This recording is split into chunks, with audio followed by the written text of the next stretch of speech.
The Sanjiyans, Triclops, are an ancient, mysterious race. They held great magic and the secret of immortality. But for unknown reasons, they vanished. Today, Pai may be the last Sanjiyan alive. After centuries alone, Pai wants one thing: to become human. She traps Yakumo's soul and turns him into Wu, her loyal, immortal servant. Together, they search for the spell of humanity, to stop being monsters and become human again. They don't know it yet, but this will be the greatest journey of their lives. And now, their story begins. Shinjuku, 1987. Night falls on the city. This is the favorite time of villains, strangers, and daring and fearless boys, such as Yakumo. Oops, it seems that besides villains, strangers, and daring and fearless boys like Yakumo, the night also harbors some helpless people. And this girl really seems to need help. Or a ride. She needs a ride to Juninmachi. But what a coincidence, that's where Yakumo lives. Maybe it wouldn't hurt to stop and help her. But the problem is that now she doesn't just need a ride, she needs someone to catch that sneaky bandit who stole her backpack. Yakumo then stretches out his arm in an attempt to grab the girl's bag, and he succeeds. It wasn't a perfect victory, since the bandit managed to escape with the girl's staff, but maybe that piece of wood won't make that much difference. The important thing is that the backpack was there. So, we're ready to go to Juninmachi on Yakumo's motorbike, and then we get to know the two young people a little. The girl's name is Pai, and our boy Yakumo is working part-time as a waiter at a nightclub. Don't mind his clothes, it's the practice of the place for the waiters to cross-dress. Although we know the boy's name is Yakumo, only now has Pai discovered her hero's name, and she seems a little more excited than expected about this information. Did Pai already know Yakumo? To understand a little more about the reason for Pai's excitement in meeting Yakumo, we need to go a little further. A place as far away as the mountains of Tibet, and more precisely, 4 years ago. 4 years ago, a professor named Fujii, Yakumo's father, left his family to venture on a trek through the mountains of Tibet, but he underestimated the challenge posed by nature and got lost, far from civilization, without resources, and about to die. That's when a girl came to his rescue. She was Pai, but Pai wasn't just any girl. She would be the last descendant of the Sanjiyans, the Triclops, a mystical, immortal race, but on the verge of extinction. And it seems they are on the verge of extinction because of an unexpected wish of theirs. They wanted to be human. In fact, that was Pai's wish. She would trade her Sanjiyan immortality for the short life of a simple human. Yakumo's father then swore that he would help Pai become human, in gratitude for having been saved. But since Professor Fujii didn't have much time left to live, he decided to make this promise an inheritance for Yakumo, an inheritance that he didn't accept very well. After all, he was a father who abandoned his family and delegated a debt to his children. A horrible father. Yakumo wasn't going to accept that passively, or at least that's what he thought until he saw Pai after her bath and well-dressed. A beautiful woman is all a young man needs to climb the mountains of Tibet, if necessary. Meanwhile, on a Shinjuku overpass, the bandit is considering what to do with the only item he managed to get that night, Pai's staff. Perhaps he could sell it as an ancient relic. But, upon closer inspection, this strange staff allowed it to be opened from the top. However, the fact that it could be opened from the top didn't mean the bandit should open it. As he did so, an intense light covered the bandit's body, and this is the last time we see the villain in the story. Soon after, news arrives for Pai and Yakumo. A winged beast is flying in the night skies of Shinjuku. But it wasn't just any winged beast, it was Takui, Pai's friend. He seemed desperate, probably because he had been summoned by someone other than Pai. He was a monster, but he still needed to be rescued. Pai needed to go to the rescue now, before something happened to Takuhai, or before Takuhi did something. Yakumo offers a ride, and the two continue the chase. Yakumo is still trying to understand what's happening. After all, monsters are fictional. Yes, it was a monster, but that doesn't mean it makes much sense to him. However, while he was still trying to think clearly about his situation, the duo is suddenly attacked by Takui. That monster was truly immense and terrifying. The attack ends up knocking them both off the motorbike. Pai tries to calm Takui with words, but the beast is very out of control. Even though Pai is Takui's friend, even though Pai is Takui's master, at this moment, Takui sees her only as an enemy, and is launching its devastating attack. By reflex, Yakumo does what he could do in that situation. He pushes Pai out of reach of that ferocious attack, and receives an attack from an absurd beast himself. Unfortunately for Yakumo, that attack is too much for a regular human being. Yakumo received all that damage, and there was nothing he could do. Yakumo was dead. In this moment of affliction and despair, Pai pronounces the decree. Yakumo cannot die. With the decree issued, the third eye opens, and for the first time we believe that Pai is not just an ordinary girl, but a Triclops. Thus, communion between Pai and Yakumo occurs, with the sphere of soul emerging from Yakumo's chest and being absorbed by Pai's third eye. But what was that? Was that magic to save Yakumo? Then why is his body still torn apart on the ground? And the long night gives way to the first rays of sunlight in Shinjuku. And with that, Yakumo wakes up, intact, unharmed. What had happened? We will only know later. For now, what matters is that Yakumo is alive and well. In gratitude for having his life saved by the girl, Yakumo makes up his mind. He would fulfill the debt his father had incurred with Pai. He would help in whatever way necessary so that Pai could become human. And with that, their long journey begins. So, what exactly is Pai? Is she a kind and loving girl? Or a terrifying soul-devouring monster? And Yakumo, is he just an ordinary student? Or a zombie enslaved by the demon that controls him? Maybe they'll find answers in China? Or if they're lucky, maybe they'll even find a spell to turn them back into humans? Or maybe they'll only find death? Or maybe they'll only find macabre and cultist monsters? Or maybe they'll only find more questions than answers? That's what we'll see today. In the last episode, Yakumo meets Pai, a special girl. She is the last descendant of the race of mystical Triclops beings, and she is also a very beautiful girl who attracts the young boy's interest. However, along with the girl comes a bizarre monster that accidentally ends up killing Yakumo. The situation seemed hopeless for Yakumo, until Pai conjures a secret Triclops magic and ends up saving Yakumo. But what happened to Yakumo, and what is Pai? Let's explore these questions a little more in today's episode. We are in China. We see our friends Pai and Yakumo searching for information about a place called Yogekisha. Yogekisha was the clue left by Professor Fujii so that the two could find the secret to turning Pai into a human. Yakumo is doing what he can to communicate in Chinese, but Pai seems to be operating on a different wavelength. The truth is that Pai is very happy with the prospect of becoming human. And this excitement makes her act like a child. Yakumo was curious, so he asks, after all, why did Pai want to become human? Pai's interesting answer is that she doesn't know why she wants to become human. She has wanted to become human for over 300 years, so she forgot the motivation along the way. She only carried the will with her, and it seems that she is not that interested in knowing what started it all.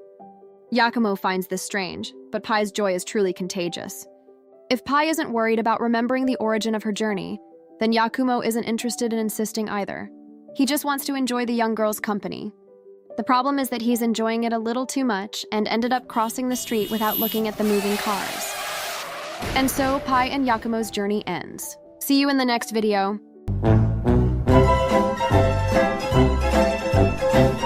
Hey editor, stop being lazy and get back to work. Yakumo is alive and well. The truth is, everyone there is asking the same question as you. What happened? How did Yakumo survive that? Yakumo doesn't know, but he doesn't like all the commotion. So he grabs Pai and the two of them run away as fast as possible. We transition to the next day. Again, Pai and Yakumo are searching for clues about Yogekisha on the streets of China. But the pair are still at square one. Time is running out. Yakumo's money would only be enough for 2 more days in China. After that, they would have to accept defeat and return home. Seeing Yakumo begin to lose heart with the journey, Pai feels guilty about everything and decides to search for Yogekisha herself, setting off alone in search of clues, leaving Yakumo behind. It's not exactly the smartest action to take, since Yakumo doesn't speak Chinese and also doesn't know how to get back to the hotel alone. And, to top off another day of misfortunes and failures, he realizes his wallet has been stolen. That's enough. Yakumo was really upset about all this and started taking out his anger on the street signs. But obviously the Chinese police weren't going to let that go unpunished.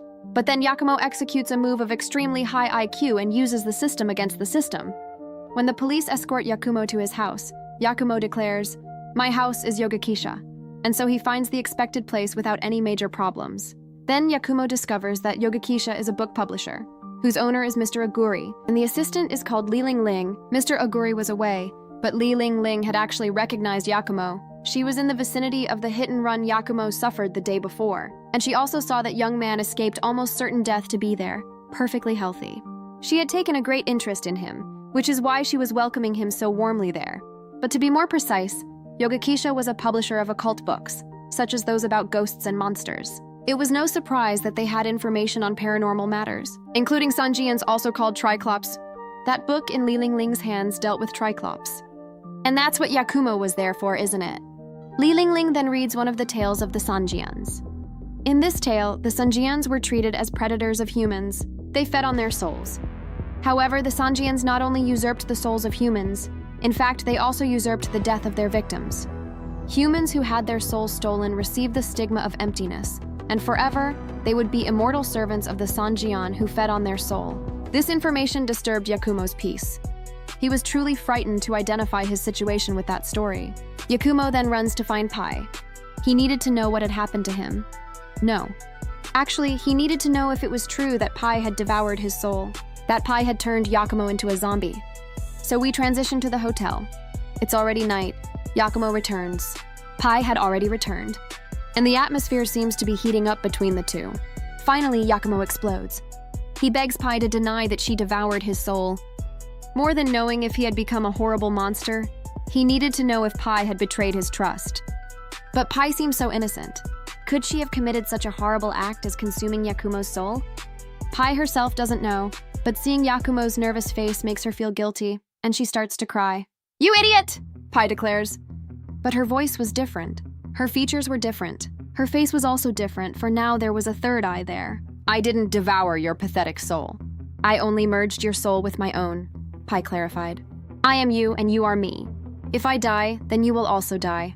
And if I become human, then you will also return to your human form." And so, Pai clarifies the whole situation while punishing Yakumo for addressing her in that way. That Pai was the true Sanjiyan. She was Yakumo's mistress, the zombie who will serve her for all eternity, or until they both become human. "Until I become human, be grateful, for you are immortal." And with that, as he falls from the top of a building, Yakumo accepts his situation. He had become a monster, but this happened because of Pai's intention to save him from death. And that the relationship between Pai and Yakumo is not just a mere friendship between two young people, but the relationship between a master and his servant. Meanwhile, a suspicious man is searching for something in an empty place, and perhaps that something is confusion. He searched for confusion, and certainly now he has found it. Those strange people are doing something bizarre. Even so, he is very pleased to have found the scoop for his magazine. His magazine? Yes, that man was Mr. Aguri, from Yogekisha. "My lord Kayan Wang, grant me your power, and I will conquer this world in your name. Make me immortal. I offer you the Ningen statue to seal our pact." Seeing that statue there greatly surprised Mr. Aguri, so surprised that he lowered his guard and ended up being noticed by the members of that bizarre cult. To Mr. Aguri's misfortune, those strangers were not just strangers, but monsters with magical powers. That woman unleashed a lightning bolt from her mouth and, unfortunately, Mr. Aguri turned into a grotesque stone statue, lost in the middle of nowhere. Without even resembling human, he would remain there for all eternity, like a decoration. The situation became even more complicated, because that cult really wanted to avoid being discovered by anyone else. And people close to Mr. Aguri could investigate his disappearance and bring more problems for the cultists. For safety, Lady Huang, that woman with magical powers, ordered that all the people involved with Mr. Aguri be captured and sent to her mansion, where she would make sure that no loose ends remained from that incident. And by sheer bad luck, Mr. Aguri's identification card was lying on the ground nearby. Lady Huang already had her next target. She would visit Yogekisha soon. We returned to Yogekisha the next day. Yakumo was taking food to Pai, and the two were going to revise their plans for the following days. Yakumo had managed to get lodging with Yogekisha, which solved the financial problems, but his passport would only last a week. And now, he and Pai were heading to have lunch together with Ling Ling. But it seemed that Ling Ling wasn't alone. In fact, she was with a new client, but a rather suspicious client. Apparently, that man was a subordinate of one of the richest men in Hong Kong, and he wanted to hire Yogekisha to deal with demons that were haunting their mansion. I have the impression that I've heard this story somewhere before. And so, the trio sets off for a completely unsuspecting and totally non-dangerous mansion, where they will have absolutely no risk to their lives. Why are Yakumo and Pai on this adventure? Simple, the food is good and it's free. The hostess of the house, Mrs. Huang Song Li, comes to greet them, but I feel like I've seen this person before. But it must just be my imagination. During dinner, Mrs. Huang explains more to the Yogekisha team about what that demon that afflicted the residents of that mansion was. Ling Ling is paying attention, but Yakumo doesn't know Chinese, and Pai is more concerned with eating. Basically, the story was that Mrs. Huang was sleeping on a rainy night when a lightning bolt woke her up. When she went to look for her husband, she found his mangled body on the floor, as if it had been torn apart by 3 claws. The scene is quite grotesque. so I'm going to censor it so that no one gets traumatized. And since then, this three-clawed monster has been tearing the house apart every night, and it's up to the Yogekisha trio to solve this problem. We move on to the night, when Yakumo is studying for his college, and Pai is melancholic, admiring the moon. A lot had happened to her, and she's not exactly okay. Pai had spent the last 300 years searching for a way to become human. And now that she has a clue, she begins to remember her past, when she was a child and lived with her people. And for the next 300 years, she was alone all that time. Our young Yakumo sees a chance to increase his affection points with Pai and tries to throw in a cheesy pickup line. However, at that moment, 3 holes appear in the floor. I think Yakumo's confession will have to wait a little while.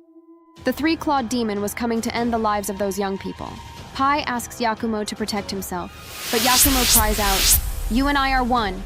Yakumo then tries to protect Pai with his own body. But for some reason, a tragic farewell wasn't necessary. The three-clawed demon didn't seem interested in those two. For now, they are safe. And so, Pai cheers up a little. Maybe she'd been alone for the last 300 years. But not anymore. Today, she had Yakumo by her side, a companion who would stay with her for the rest of her life. The atmosphere between the two had become quite lively, but a scream brought back the tense atmosphere. That scream sounded like Ling Ling's. What had happened was that the target of the three-clawed demon was Mrs. Huang, and at this moment she was lying wounded on the ground. But did the three-clawed demon really intend to attack Mrs. Huang? Yakumo realizes that the majority of its attacks were directed at a hidden safe in that room. Luckily, Mrs. Huang hadn't suffered any fatal injuries and was even able to talk to the others the next day. So, since Mrs. Huang seemed out of danger, everyone there began to recap the events of the previous night, looking for more clues they could use against the three-clawed demon. The main clue was that the demon wanted whatever was inside that safe. Seeing the young people's insistence on knowing what was inside, Mrs. Huang agrees and opens the safe. To everyone's surprise, what was inside the safe was none other than the Ningen statue. Then Ling Ling explains a little more about that statue. Ningen meant humanity, and somehow this statue was related to the spell that could turn Pai into a human. So Pai and Yakumo are really excited to have found it. Maybe their long journey wasn't so long after all. Maybe they could take a peek at it? Yakumo reaches out to touch the statue. But not so fast, my friend. That statue was a treasure guarded by Mrs. Huang, and surely they wouldn't let someone they met the day before touch something so valuable, right? And then, that suspicious butler makes a suspicious proposal. He wouldn't let the young people get near the Ningen statue, but if, by chance, they managed to defeat the three-clawed demon, perhaps he could lend them the statue. It wouldn't be a bad deal if that butler wasn't so suspicious. And another night arrives, and the trio is ready to hunt that demon. Yesterday he was the predator, but perhaps today he will be the prey. Ling Ling's plan was relatively simple. She didn't actually believe in occultism. All of this was just a case of theft. And to catch the bandit who was targeting the statue, all she had to do was have the statue herself and lure the bandit into a confrontation. It wasn't the most honest tactic of all, but if it worked... The problem is that the plan worked faster than expected. A lightning attack struck Ling Ling and took possession of the statue. Pai could sense that demon, but it didn't seem like the three-clawed demon. Could there be another demon targeting the Ningen statue? However, before they could understand what was happening, the real three-clawed demon appeared behind Yakumo and prepared to strike. But it seems Yakumo is starting to get used to facing demons, and he manages to repel this surprise attack. Perhaps the young people managed to repel that attack, but the night had been disastrous. Not only did they lose the statue, but they also further destroyed Mrs. Huang's mansion. She certainly won't be happy about that. But not everything was defeat. Ling Ling had managed to implant a tracker in the statue, and apparently it was still in the mansion. Perhaps they still had a chance to fix all that mess. So, the trio prepares for the next round. With the ground prepared, the trio sets off in search of where the tracker was pointing. And they find the location. With a violent kick, Ling Ling manages to knock down the door. But to no one's surprise, the culprit was the butler. It's always the butler! Ling Ling goes into physical combat, while the Ningen statue flies through the air. At a disadvantage, the butler tries to escape from that place and summons Tuchao.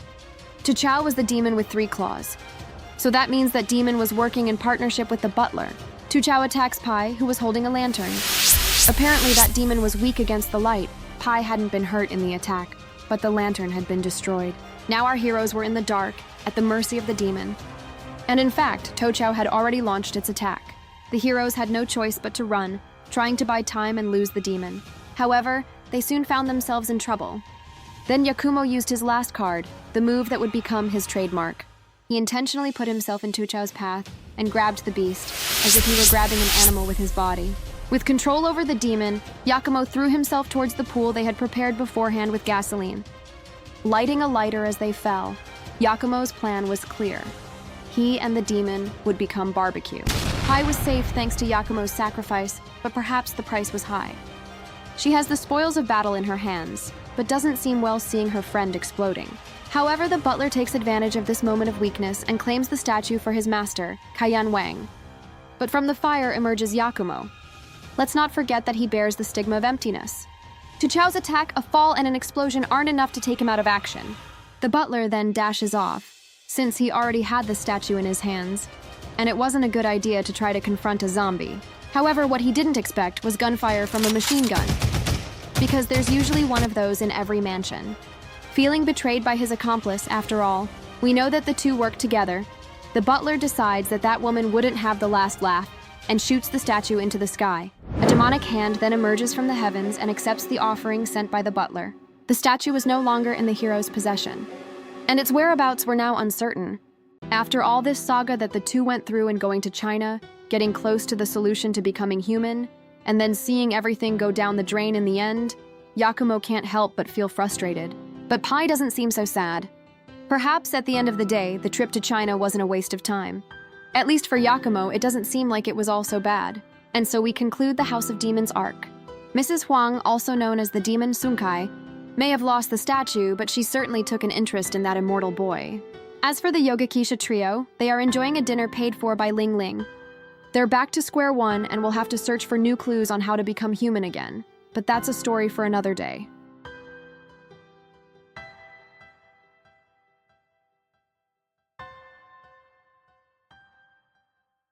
It's a new day in Hong Kong where friends say their goodbyes. Although the journey failed in its objective, at least the friendships are what remained good from those days in China. And so, Pai and Yakumo return to Japan where Yakumo tries to get back to his normal life. But maybe he's being a little optimistic about that.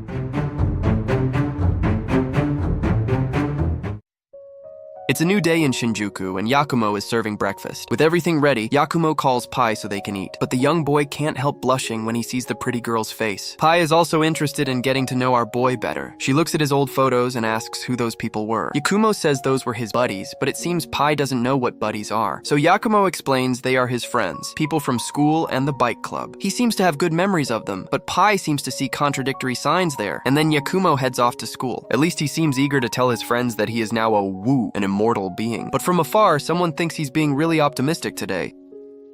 A new semester begins at Yakumo's school. The teachers are giving their speeches, but the boys aren't paying attention. Yeah, it seems nobody is taking this super zombie talk very seriously. Never mind that fanciful talk, Yakumo has to explain about his broken motorcycle. Actually, it was Takuhi who broke the bike, but if the super zombie story didn't interest Tatsuya, then the story about a bird with a demon face won't either. Hideyoshi tries to calm things down there. Maybe Hideyoshi believed Yakumo's story?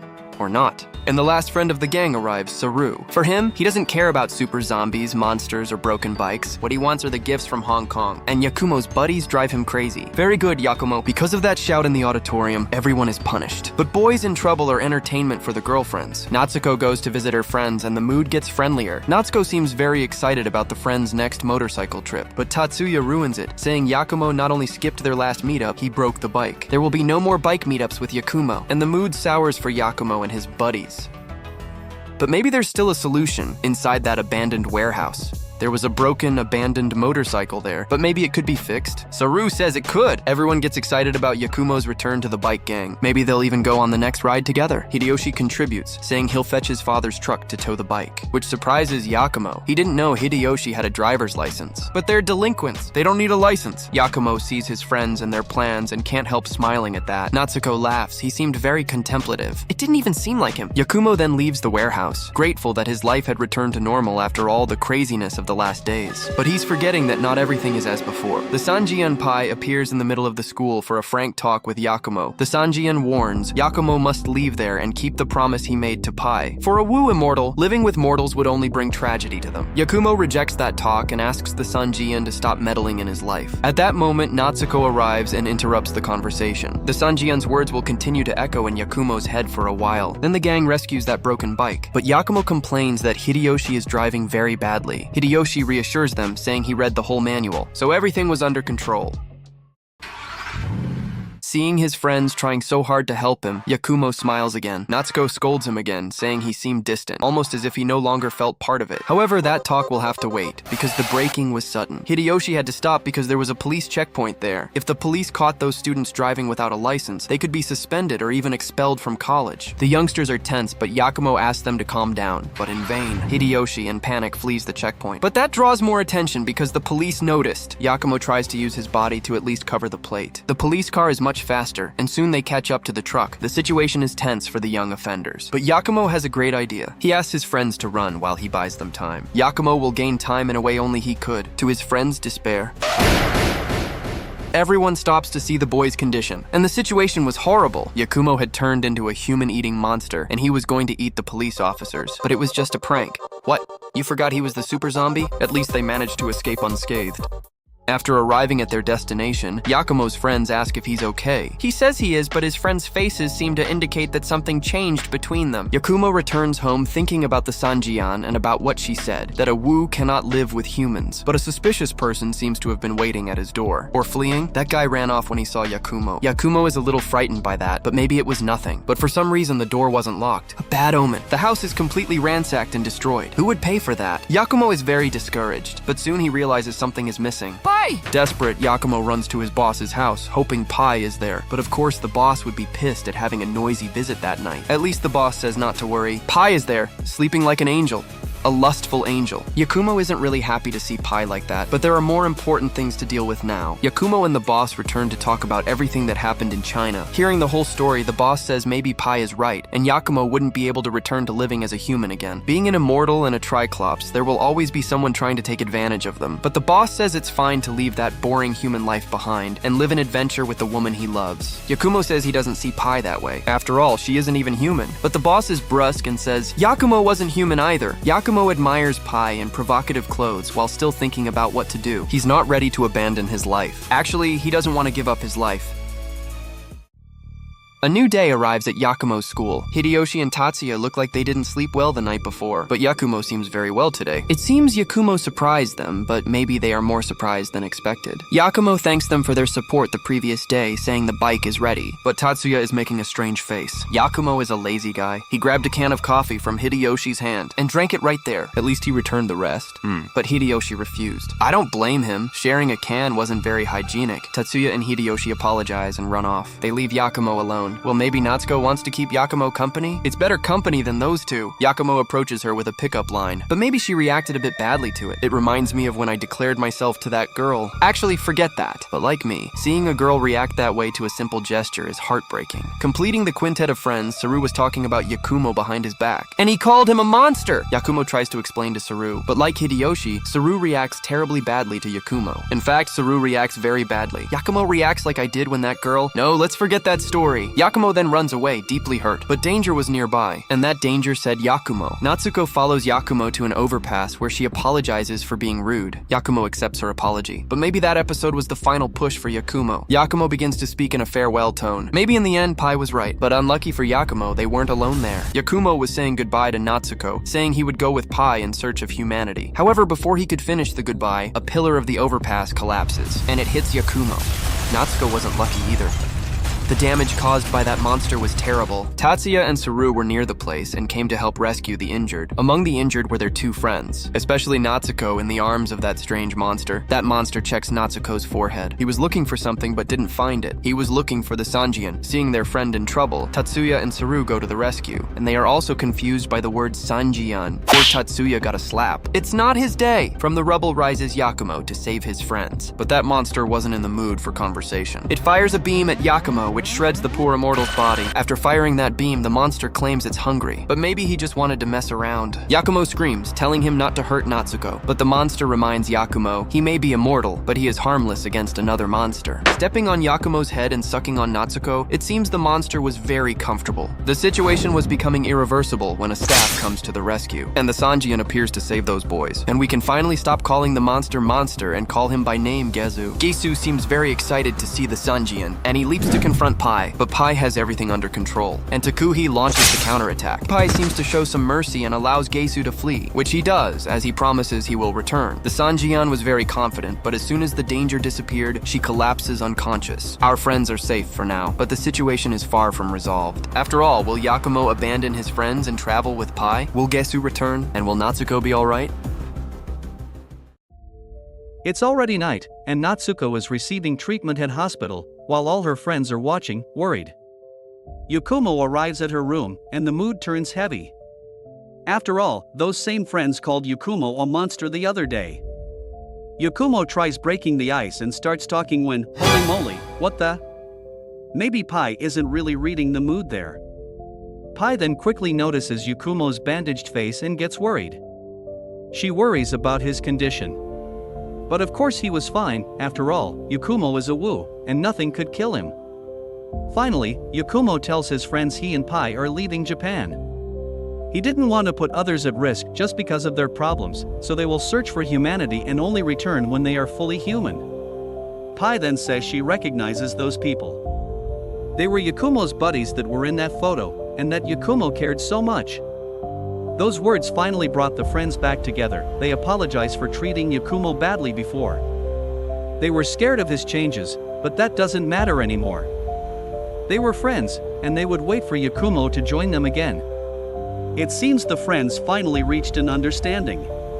However, a loud crash comes from Natsuko's room.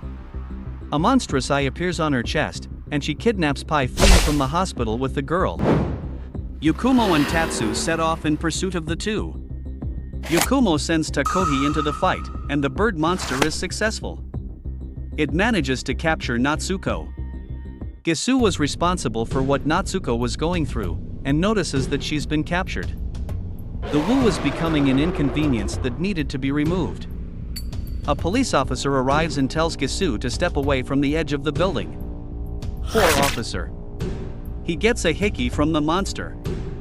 It seems that hiki is the Gesu's possession spell, because right after the hiki, an eye appeared on the officer's chest, and he starts obeying its orders. Back with Yakumo's group, after saving the girls, they are trying to figure out what to do with Natsuko's condition. It seems Tatsu had a crush on Natsuko, and he was not handling well her current situation, while Yakumo is definitively angry with all that. The friends then hail a taxi to take the girls somewhere safe. But a curious fact, Yakumo can't remove the talisman from Pai's face because he is a monster. Touching it burns his hand. Suddenly, a guard appears in the road and orders the taxi to stop. The driver asks if something was wrong, for him to be pulled over like that. And out of nowhere, he's shot. It seems that guard also has 3 eyes. No, wait. The situation looks dangerous, and Yakumo tells Tatsu to get out of there. But it was already too late for that. There was a zombie apocalypse scenario around them. And Pai seems to be getting kidnapped again. And, again, Natsuko Gesu returns to the fight. Gesu then reveals why he wants Pai so insistently. It wants the immortality granted by the Sanjiyans. Gesu starts taunting Yakumo. It says it can read the thoughts of people controlled by its curse. And it reveals that Natsuko loved Yakumo. Using her voice, he asks Yakumo why he never reciprocated her feelings, what makes him furious because it was invading her friend's privacy. Without many alternatives, Yakumo tries taunting it back, challenging Gesu to a straight-up fight, just the two of them. Being called a coward seems to have worked better than expected, and the Gesu accepts. So Yakumo and Tatsu are taken to a nearby building for the awaited one-on-one showdown. They are surrounded by Gesu's zombies that are blocking their way out, but not attacking. From above, Gesu starts with a top-down attack. Yakumo was brave to challenge Gesu to a duel, but the truth is he has no special powers besides being immortal. So he starts running, and end up being mocked by Gesu. Yakumo would need to come up with a plan while buying time. He tries to climb up to higher floors through a stairs, leaving Gesu behind. But Gesu had superhuman strength and managed to reach Yakumo with a simple leap. The monster fires a beam that cuts off Yakumo's head. But Yakumo was the Wu, and if he had no combat powers, at least nothing could stop him. Taking advantage of a moment when Gesu lets its guard down, thinking it has one, Yakumo manages to turn the tables. Headless, he rushes to Pai's side and frees her from the talisman. Using the same talisman, Yakumo staggers Gesu and uses the only special move he has so far, Takoti, I choose you. Don't worry, he'll learn better moves in the future. In the end, Yakumo pulled off a convincing victory, and even the Sanjiyan praised him. It seems our heroes managed to defeat Gesu. Or did they? We'll see. In the following days, our characters try to resume their routines. Yakumo took a while, but managed to recover from the battle. It seems it was finally time for Yakumo and Pai to leave Japan. He sees Pai sleeping defenseless nearby, and our young man shows he's still very healthy. Seeing Pai's lips gets into the young Wu's head. He even tries to find excuses for the inexcusable. Pai liked him, right? Finally, Yakumo succumbs to temptation and goes for the crime. But what he didn't expect was that only one half of Pai was asleep at that moment. The Sanjiyan orders him to stop that shameless act. A new day arrives at Yakumo's college, but it seems Pai hasn't forgotten the previous night. Pai doesn't stop insulting the immortal youth. And she's absolutely right. We've got a fight between servant and master that feels a lot like a fight between husband and wife. And they argue a lot. A lot. But from the top of the building, another girl was watching the situation. Next, we see Yakumo withdrawing from college, while pondering what his relationship with Pai and the Sanjiyan really is. With school matters settled, Yakumo is ready to go to the airport with Pai. But it seems Natsuko wants to say a few words to her rival for Yakumo's love. Natsuko is direct and wants to know what the relationship between Pai and Yakumo is. In fact, Yakumo also wants to hear Pai's answer to that. But the answer ends up surprising even him. To Pai, Yakumo was just a slave. Pai then has an expository conversation with Natsuko about Sanjiyans and Wus. In short, Sanjiyans are powerful mages, but they're like Megumin, they cast one spell and need to sleep.